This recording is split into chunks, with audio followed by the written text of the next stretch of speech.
ನಾಳೆ ಯಾರನ್ನ ಆಯ್ಕೆ ಮಾಡ್ಕೋಬೇಕು ಅನ್ನೋದ್ರ ಬಗ್ಗೆ ಕೂಡ ಈಗಾಗಲೇ ಚರ್ಚೆಗಳು ಸಾಗ್ತಾ ಇದೆ. ಮೂರು ಜನರ ಹೆಸರಿರುವಂಥದ್ದು. ಒಬ್ಬರು ಅನಂತಕುಮಾರ್, ಮತ್ತೊಬ್ಬರು ಈಶ್ವರಪ್ಪ ಅನ್ನುವಂಥ ಹೆಸರು. ಅನಂತಕುಮಾರ್ ಹೆಸರೇ ಪ್ರಮುಖವಾಗಿ ಕೇಳಿ ಬರ್ತಾ ಇದೆ. ಇನ್ನು ಜಗದೀಶ್ ಶೆಟ್ಟರ್ ಕೂಡ ಈ ರೇಸ್ನಲ್ಲಿ ಇದ್ದಾರೆ.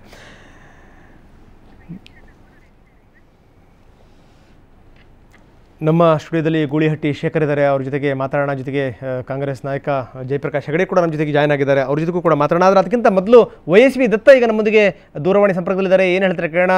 ದತ್ತ ಅವರೇ, ನಿನ್ನೆ ತಾನೇ ನಾವು ಸಾಕಷ್ಟು ಚರ್ಚೆ ಮಾಡಿದ್ವಿ, ಬಹುಶಃ ನಾಳಿನ ಸಾಧ್ಯತೆಗಳು ಏನಾಗಬಹುದು ಅನ್ನುವಂಥದ್ದು. ಅದು ಲೋಕಾಯುಕ್ತರ ವರದಿ ಬಂದ ನಂತರ ಈಗ ಅದರ ರಿಸಲ್ಟ್ ಸಿಕ್ಕಿದೆ. ಕೇಂದ್ರದ ನಾಯಕರು ಸ್ಪಷ್ಟ ಸಂದೇಶವನ್ನು ಯಡಿಯೂರಪ್ಪನವರು ರವಾನಿಸಿದ್ದಾರೆ. ಮುಂದೇನು ಅಂತ? ಅದೇನೆ ಒಂದು ಅದು ಅವರ ಪಕ್ಷದ ಆಂತರಿಕ ವಿಚಾರ, ನಾಯಕತ್ವ ಬದಲಾವಣೆ, ನಾಯಕತ್ವ ಮುಂದುವರಿಕೆ, ಹೊಸ ನಾಯಕನ ಆಯ್ಕೆ, ಅವೆಲ್ಲ ಆ ಪಕ್ಷದ ಆಂತರಿಕ ವಿಚಾರವಾದ್ರೂ ಕೂಡ ಇವತ್ತು ಪ್ರಶ್ನೆ ಇದ್ದಿದ್ದು, ಕರ್ನಾಟಕ ರಾಜ್ಯದ ಜನ ನಿರೀಕ್ಷಣೆ ಮಾಡ್ತಾ ಇದ್ದಿದ್ದು, ಲೋಕಾಯುಕ್ತರ ವರದಿ ಬಹಿರಂಗವಾಗಿ ಸ್ಫೋಟಗೊಂಡ ನಂತರ ಈಗಲೂ ಕೂಡ ಬಿಜೆಪಿ ಪಕ್ಷಕ್ಕಿಂತ ವ್ಯಕ್ತಿ ದೊಡ್ಡದು ಅನ್ನೋತ್ತೋ, ವ್ಯಕ್ತಿಗಿಂತ ಪಕ್ಷ ದೊಡ್ಡದು ಅನ್ನೋತ್ತೋ, ನೈತಿಕತೆ ಮುಖ್ಯ ಅಂತ ಅನ್ನೋತ್ತೋ, ಅಥವಾ ಭ್ರಷ್ಟಾಚಾರನೇ ಪೋಷಿಸ್ಕೊಂಡು ಹೋಗೋಣ ಅಂತ ಅನ್ನೋತ್ತೋ ಅನ್ನುವಂತ ಪ್ರಶ್ನೆ ಏನ್ ಮಾಡುತ್ತೆ ಅನ್ನೋದನ್ನ ಜನ, ಕರ್ನಾಟಕದ ಜನ, ರಾಷ್ಟ್ರದ ಜನ ನೋಡ್ತಾ ಇದ್ರು. ಆ ಮಟ್ಟಿಗೆ ಇವತ್ತು ಬಿಜೆಪಿಯ ವರಿಷ್ಠರು ಒಂದು ತಾತ್ವಿಕವಾದಂತ ದೃಢ ನಿರ್ಧಾರವನ್ನು ತೆಗೆದುಕೊಂಡಿದ್ದಾರೆ. ಅಷ್ಟರ ಮಟ್ಟಿಗೆ ಹಿಂದಿನ ಎಲ್ಲಾ ಅನುಭವಗಳಲ್ಲಿ ಹೇಳೋದಾದ್ರೆ ಯಡಿಯೂರಪ್ಪನವರೇ ಹೈಕಮಾಂಡ್ಗಿಂತ ಬಲಿಷ್ಠರೇನೋ ಅಂತಿತ್ತು. ಆದ್ರೆ ಇಲ್ಲ, ಹೈಕಮಾಂಡ್ ಯಡಿಯೂರಪ್ಪನವ್ರಿಗಿಂತ ಬಲಿಷ್ಠ ಅನ್ನೋದು ಈಗ ಸಾಬೀತಾಗಿದೆ. ಅಷ್ಟರ ಮಟ್ಟಿಗೆ ಬಿಜೆಪಿ ವರಿಷ್ಠರ ತೀರ್ಮಾನ ಒಂದು ರೀತಿಯಲ್ಲಿ ತಾತ್ವಿಕವಾದಂತ ಒಂದು ನಿರ್ಧಾರ, ಅದಕ್ಕೆ ನಾವು ಸ್ವಾಗತಿಸ್ತೀವಿ. ಓಕೆ ದತ್ತ ಅವರೇ, ನಾನು ನಿಮ್ಗೊಂದು ಪ್ರಶ್ನೆ ಕೇಳಿದೆ, ಮುಂದೇನು ಅನ್ನುವಂಥದ್ದು. ಅಂದ್ರೆ ಮುಂದೇನು ಅಂತ ನಿರ್ಧಾರ ಮಾಡುವಂಥವ್ರು ಬಿಜೆಪಿಯವರು, ಬಿಜೆಪಿಯ ಇದು ಆಂತರಿಕ ಬೆಳವಣಿಗೆ ಅವ್ರ ನಿರ್ಧಾರಕ್ಕೆ ಬಿಟ್ಟಿರುವಂಥದ್ದು. ಈ ಮುಂದೇನು ಅನ್ನುವಂಥ ನನ್ನ ಪ್ರಶ್ನೆಯಲ್ಲಿ ಹಲವಾರು ಪ್ರಶ್ನೆಗಳಿದೆ ಇದರಲ್ಲಿ. ಯಾಕಂದ್ರೆ ಆಡಳಿತ ನಡೆಸುವಂಥ ಸಂದರ್ಭದಲ್ಲಿ ನೀವುಗಳು ಸುಮ್ಮನಿರಲಿಲ್ಲ. ಸೊ ಬಹಳಷ್ಟು ಜನ ಶಾಸಕರುಗಳು ನಿಮ್ಮ ನಾಯಕರ ಸಮ್ಮುಖದಲ್ಲಿ ಬೇರೆ ಬೇರೆ ಕಡೆಗೆ ಎಲ್ಲೆಲ್ಲ ವಾಸ್ತವ್ಯ ಹೂಡಿದ್ರು. ಅದಾದ ನಂತರದ ಏನೇನು ಬೆಳವಣಿಗೆಗಳಾಯಿತು ಅದೆಲ್ಲದನ್ನು ಕೂಡ ಗಮನಿಸಿದ್ರಿ. ಈಗ ಮತ್ತೆ ನಿಮಗೆ ರೈಟ್ ಟೈಮು, ಮತ್ತೆ ನೀವು ನಿಮ್ಮ ನಾಯಕರು ಮತ್ತೆ ಆಕ್ಷನ್ ಗಳಿತೀರಾ ಅನ್ನುವಂಥದ್ದು ನನ್ನ ಪ್ರಶ್ನೆ. ಕೂಡ ನಮಗೆ ಅಂತ ಆಸಕ್ತಿನೂ ಇಲ್ಲ, ಆಸ್ಥೆನೂ ಇಲ್ಲ. ಏಕೆ ಅಂತಂದ್ರೆ ನಾವು ಇದುವರೆಗೆ ಹೋರಾಟ ಮಾಡ್ತಾ ಇದ್ದಿದ್ದು ಯಡಿಯೂರಪ್ಪನವ್ರ ಮೇಲೆ ವ್ಯಕ್ತಿಗತವಾದ ಹೋರಾಟ ಅಲ್ಲ. ನಾವು ಮಾಡ್ತಾ ಇದ್ದು ಬಿಜೆಪಿ ಸರ್ಕಾರದ ಭ್ರಷ್ಟಾಚಾರದ, ಅಕ್ರಮಗಳ, ಅವ್ಯವಹಾರಗಳ ವಿರುದ್ಧ ನಿರಂತರವಾಗಿ ನಮ್ಮ ಪಕ್ಷ ಹೋರಾಟ ಮಾಡ್ಕೊಂಡು ಬಂದಿತ್ತು.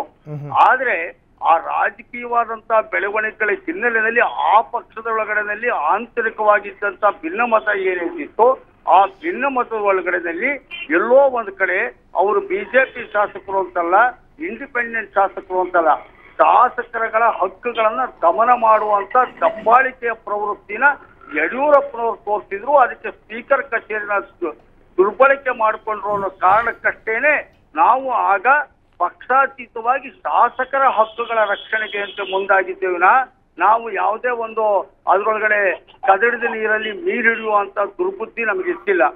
ಈಗಲೂ ಅಷ್ಟೇನೆ ಹೊಸ ನಾಯಕರ ಆಯ್ಕೆ ಮಾಡ್ಕೊಂಡು ಬಿಜೆಪಿಯವರ 2 ವರ್ಷ ಆಡಳಿತ ನಡೆಸ್ತೀವಿ ಅಂದ್ರೆ ನಮಗೇನಂತೆ, ಅದು ಅವರ ಸರ್ಕಾರ, ಅವರ ಪಕ್ಷದ ತೀರ್ಮಾನ, ಅದು ರಾಜ್ಯಪಾಲರು ಉಂಟು, ಪಕ್ಷದ ತೀರ್ಮಾನ ಉಂಟು, ಹೊಸ ಮುಖ್ಯಮಂತ್ರಿ ಉಂಟು.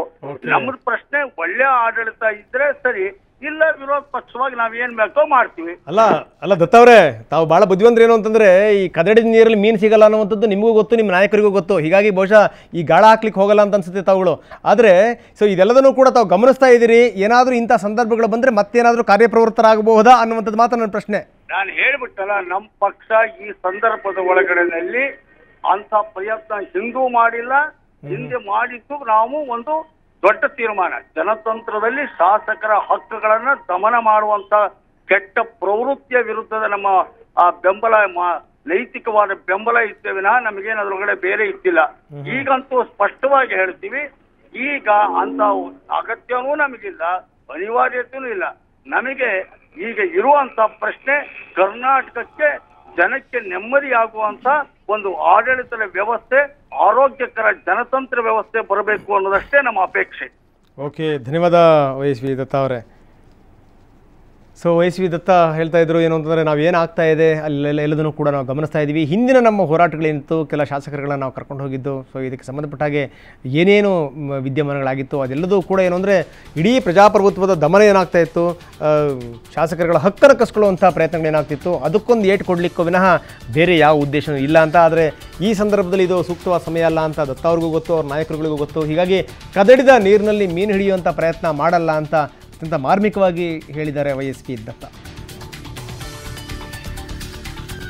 ಬನ್ನಿ, ವಿದ್ಯಮಾನದ ಬಗ್ಗೆ ಮಾತಾಡಲಿಕ್ಕೆ BK ಹರಿಪ್ರಸಾದ್ ನಮ್ಮೊಂದಿಗೆ ಈಗ ದೂರವಾಣಿ ಸಂಪರ್ಕದಲ್ಲಿದ್ದಾರೆ. BK ಹರಿಪ್ರಸಾದ್ ಕಾಂಗ್ರೆಸ್ ನಾಯಕರು ಏನು ಹೇಳ್ತಾರೆ ಕಣ? ಹರಿಪ್ರಸಾದ್ ಅವರೇ, ಬೆಳವಣಿಗೆಯನ್ನೆಲ್ಲ ಗಮನಿಸ್ತಾ ಇದ್ದೀರಿ, ಏನು ಹೇಳ್ತೀರಿ ತಾವು? ಕಳೆವಾದ್ರೂ ಸಹ ಭಾರತೀಯ ಜನತಾ ಪಾರ್ಟಿ ಅವರು ಕೊಟ್ಟಿದ್ದಾರೆ.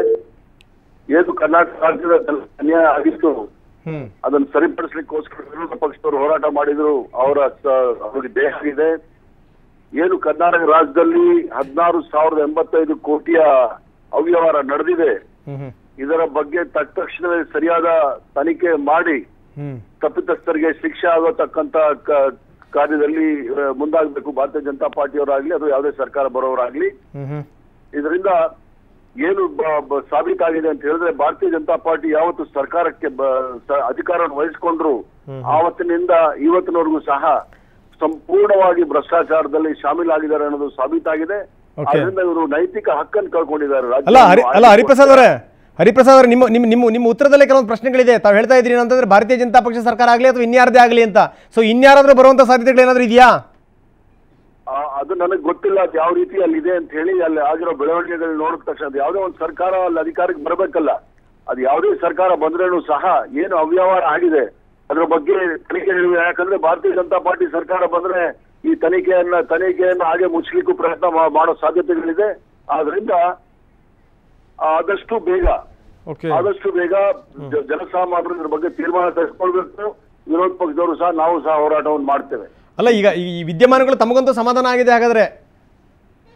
ಏನು ಭ್ರಷ್ಟ ಸರ್ಕಾರ ಒಂದಿತ್ತು, ಅದು ಹೋಗಿರೋದು ಎಲ್ರಿಗೂ ಸಮಾಧಾನ. ಕೇವಲ ನಮಗ್ ಮಾತ್ರ ಅಲ್ಲ, ಕಾಂಗ್ರೆಸ್ಸಿಗೆ ಮಾತ್ರ ಅಲ್ಲ, ಇಡೀ ಕರ್ನಾಟಕ ಜನತೆ ಒಂದು ನಿಟ್ಟುಸಿರನ್ನು ಬಿಟ್ಟಿದ್ದಾರೆ. ಒಂದು ಭ್ರಷ್ಟ ಸರ್ಕಾರ ಹೋಗಿದೆ ಇಲ್ಲಿಂದ ಅಂತ ಹೇಳಿ. ಓಕೆ, ಅಲ್ಲ ಇವಾಗ ಈ ಸರ್ಕಾರ ಆಡಳಿತಿದ್ದಂತ ಸಂದರ್ಭದಲ್ಲಿ ಕಾಂಗ್ರೆಸ್ ನಾಯಕರು ಗಡದ್ದಾಗ ನಿದ್ದೆ ಹೊಡಿತಿದ್ರು ಅನ್ನುವಂತ ಒಂದು ಆರೋಪಗಳು ಕೇಳಿ ಬರ್ತಾ ಇತ್ತು. ಇನ್ನಾದ್ರೂ ನಿದ್ದೆಯಿಂದ ಎದ್ದೇಳಬಹುದಾ ತಾವು ತಮ್ಮಗಳ ನಾಯಕರುಗಳೆಲ್ಲ?